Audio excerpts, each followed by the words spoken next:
puis, à l'occasion, il m'a parlé, vous vous souvenez tous, hein, de l'exposition Bois Passion l'an dernier, qui était organisée par notre amie Nicole et le comité d'animation culturelle, dans le cadre du comité. Et puis, Joël m'a montré quelques photos des marchés à l'époque, hein, c'était les marchés de Bourdon, que j'ai trouvé complètement fascinant parce que c'est notre jeunesse. Et puis, ça paraît, enfin pour nous c'était hier, et en même temps, le temps a tellement passé, la société a tellement évolué que ça paraît complètement incroyable. Je pense que nos enfants doivent se dire, voilà, c'était il y a très longtemps. Et puis, quasiment dans le même temps, on a eu l'inauguration du Tour de Ville. Et donc, au sein de la commune, on m'a dit il faut une exposition d'œuvres.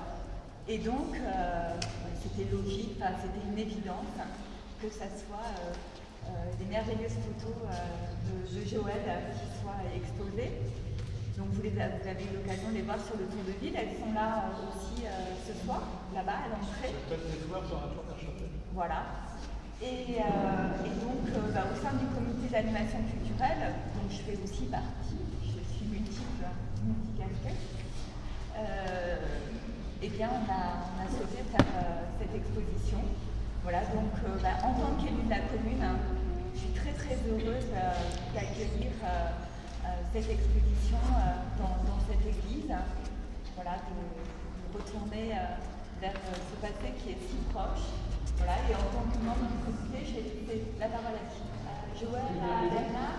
Voilà, je suis très heureuse aussi d'accueillir cette exposition qui va avoir lieu pendant 3 semaines. Jusqu'au 20. Voilà, jusqu'au 20. Donc, dites à tout le monde de venir. C'est à ne pas manquer. S'il faut que je parle, je vais essayer de l'exécuter. C'est d'en faire un peu en montant par là. Donc, je vais revenir aussi sur une petite nostalgie. Parce que nous, ça fait presque 40 ans qu'on s'est croisés. Dans le cadre d'ailleurs déjà du comité d'animation culturelle. Et puis, on ne s'est pas revus pendant 30 ans. On était très heureux de renouer le contact qui a déclenché finalement ce que je viens d'évoquer, notre adjoint préféré. Je parlais de nostalgie. Je vous invite quand même à réfléchir un petit peu de cette année des choses. On dit c'est le siècle dernier, c'était il y a 20 ans. À l'échelle de l'histoire. Non. Et là, tu vois. Le photo sur les années 80, à l'échelle de l'histoire, c'est même pas une nanoseconde. On dit que c'est une ruralité qui a totalement disparu. Et au jour d'aujourd'hui, avec les besoins de la planète, c'est peut-être non pas un passé, mais un avenir. Parce que l'agriculture doit revenir à ses fondamentaux. Tous les jours, on parle. Donc je vous invite à réfléchir là-dessus.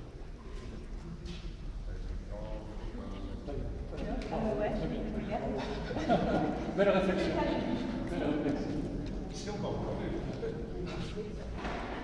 Moi, je voudrais d'abord remercier Madame le maire et les membres du conseil municipal pour ce lieu.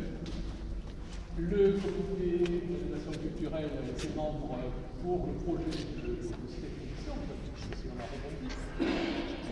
Grand merci au secrétaire Bernard Lejean, qui est venu jusqu'à Navira pour l'édition 2017 de Navira Arts, qui était une première.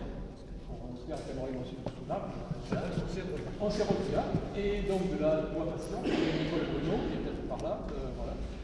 Et puis de la et l'exposition ici. Donc voilà la genèse de ce historique. Donc merci pour cette très belle écran pour mes photos. J'en avais jamais rêvé, parce que c'est tellement... Moi, ils m'ont côté l'église des Cordeliers, pour moi tout seul, je ne pensais même pas avoir suffisamment de photographies pour remplir les Cordeliers, comme on dit, remplir dans le sens meublé, disons. Et en fait, j'ai été à l'étroit parce que j'aurais pu mettre 25 photos de plus, que j'avais encore sélectionné, mais bon, il aurait fallu serrer un peu plus. Donc, finalement, j'étais très heureux et de ressortir mes archives. Donc, dans ce sens-là, merci beaucoup. Merci aux membres du CAC, Eric en particulier, et Frédéric, qui m'ont aidé pour accrocher, etc. Il y a eu quand même 2 jours de travail pour accrocher, et encore des éditions de ce matin. extremis. Voilà. Donc merci à eux. Je voudrais remercier aussi toutes les familles des gens qui sont sur les photos et même certaines personnes qui sont sur les photos. Alors il y en a que je connais, et il y en a certaines peut-être qui sont sur les photos des foires, qui se sont reconnues aujourd'hui et que je ne connais pas. Donc merci de me le dire actuellement, parce que je connais toutes les familles des portraits ici, mais toutes les photos de groupe, etc., je n'ai pas toutes. Voilà. Donc je voudrais dire aussi merci à mon épouse Mireille, parce que c'est grâce à elle que j'ai ressorti ces photos qui dormaient dans le placard. C'était pour Festicéo 2017, parce que Régine avait suggéré de montrer des portraits. Et donc j'avais commencé la série des portraits, à sortir du placard à ce moment-là, puis vu les photos que j'avais eues à l'époque, sur ces photos de portraits, j'ai fouillé un petit peu plus de négatifs, et finalement j'en ai trouvé 36 que je vous propose dans les chapelles qui sont au-dessus. Voilà. Donc merci aussi à Festicéo qui nous a prêté les cimaises pour accrocher toute l'expo des portraits. Qu'est-ce que je veux dire? Bon, pour ces photos, il faut savoir que je suis fils de paysan et que, comme tout fils de paysan, on a travaillé à la ferme.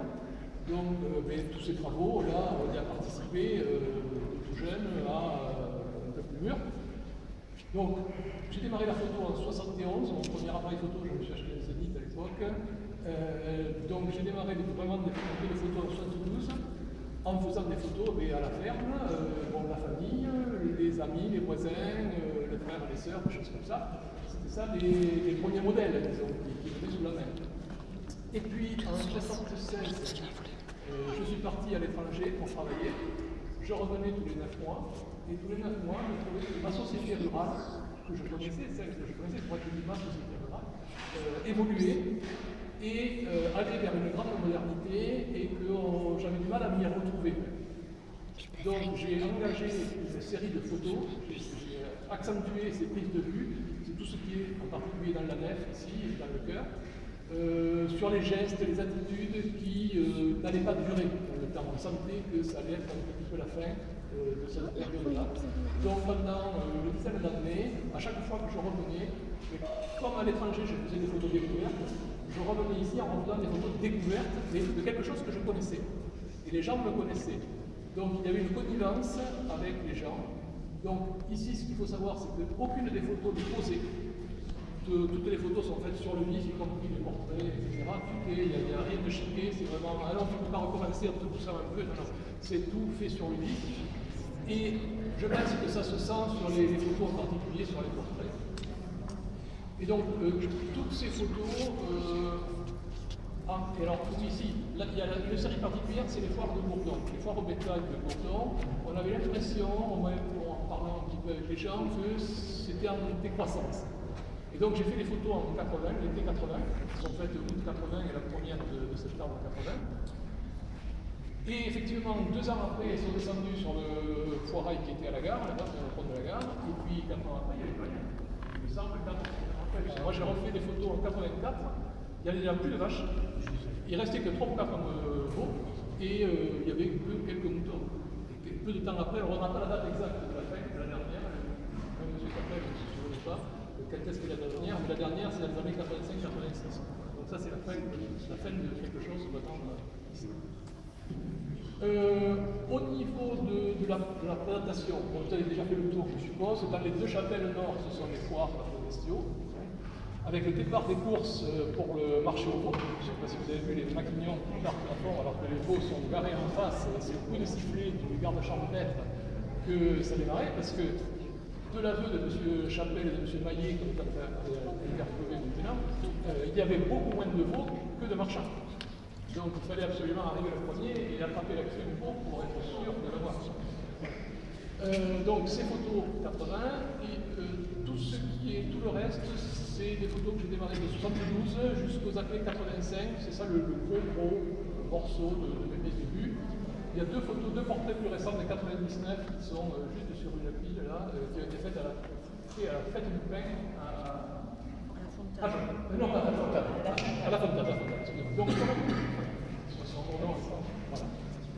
Donc au niveau des tirages, pour vous éviter de ceux qui voudraient que ça intéresserait, il y a 3 types de tirages. Tout ça, bien sûr, c'était des photos argentiques, c'est du négatif. J'ai scanné les négatifs, je les ai retravaillés comme on faisait à l'agrandisseur, parce qu'avant je faisais des photos à l'agrandisseur, etc., même avec les photos d'exposition, je les tirais moi-même.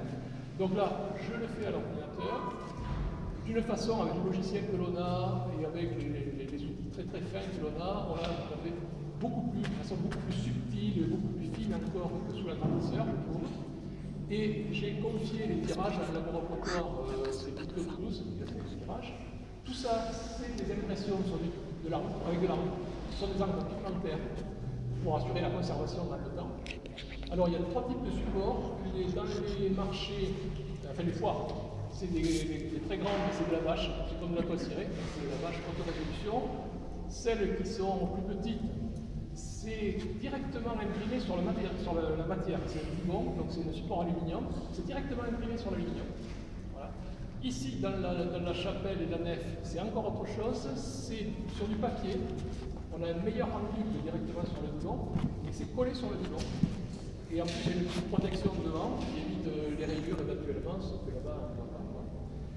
Et dans les chapelles avec les portraits, là par contre, j'ai cassé fortement la tirelire.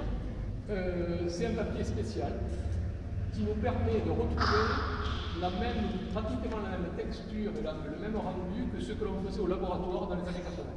Sur les papiers argentiques qu'on appelait type de chlorobromure, c'est un papier qui n'est pas tout à fait blanc, qui a un rendu dans les noirs absolument subtil, etc. Vous verrez certaines bulles qui sont plus sombres, vous verrez même à l'ombre, vous verrez le papier d'émail, et pareil sur la peau, etc. Donc c'est très bon rendu.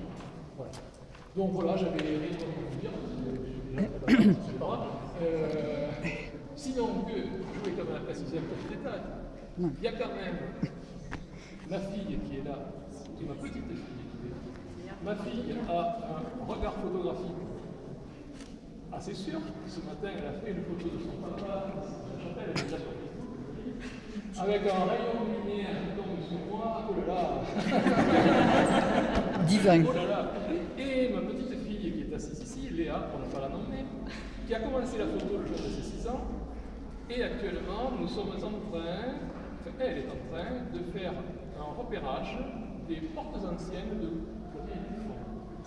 donc on se promène dans Gourdon et on va choisir les portes, on trouve si elle est vieille ou ancienne. Et on essaie de faire des belles photos de style d'architecture. Voilà, merci mademoiselle Léa.